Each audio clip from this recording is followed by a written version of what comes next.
Here in Montreal, we've been finally getting some real summer weather, and I figured it was the perfect time to make some vodka popsicles. I don't drink, and I kind of hate the taste of alcohol, but I still thought it could be fun. The freezing point of 80 proof vodka is about negative 27 Celsius or negative 17 Fahrenheit, but my freezer can't go that low, so I have to use liquid nitrogen.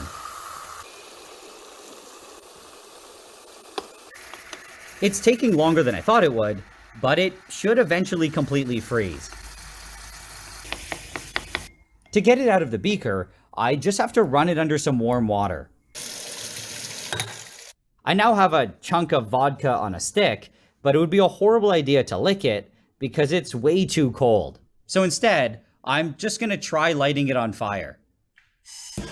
It's kind of sad though, because it's apparently too cold to do that too. This is one of the blackest paints that you're able to buy. To test it out, I've decided to put it on a tomato. My painting skills are absolutely terrible, but I basically just have to cover half of it. At first, it doesn't look very dark, but as it dries, it slowly gets blacker and blacker. It isn't so dark that it's impossible to see any texture, but it's still really impressive, and it looks pretty weird. Now, a couple hours later, what I have is a weird-looking tomato.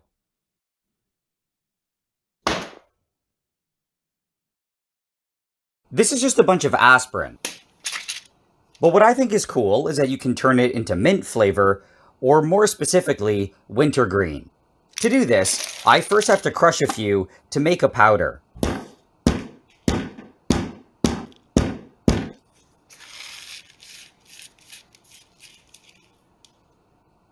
After that, I can throw it all into a test tube, along with some methanol and a small amount of concentrated sulfuric acid. I now just have to heat it for a few minutes using a heat gun, and then let it cool down.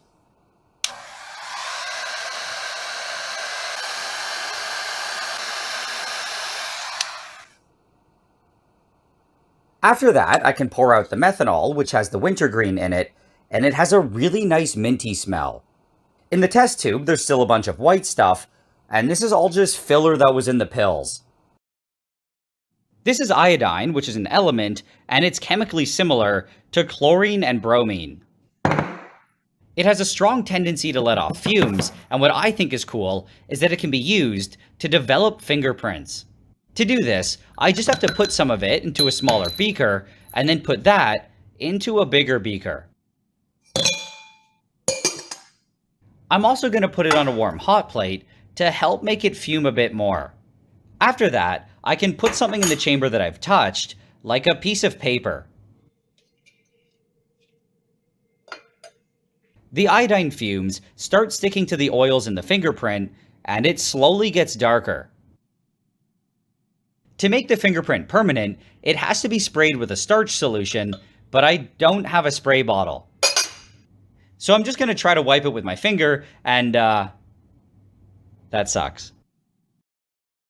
This is a cube of aluminum. It's pretty light, and it barely weighs a pound. And this is a cube of tungsten, which is one of the densest metals. It's the exact same size as the aluminum one, but it's kind of crazy because this one weighs over 5 pounds. Its density is almost the same as gold, so a block of gold this size would weigh almost exactly the same amount.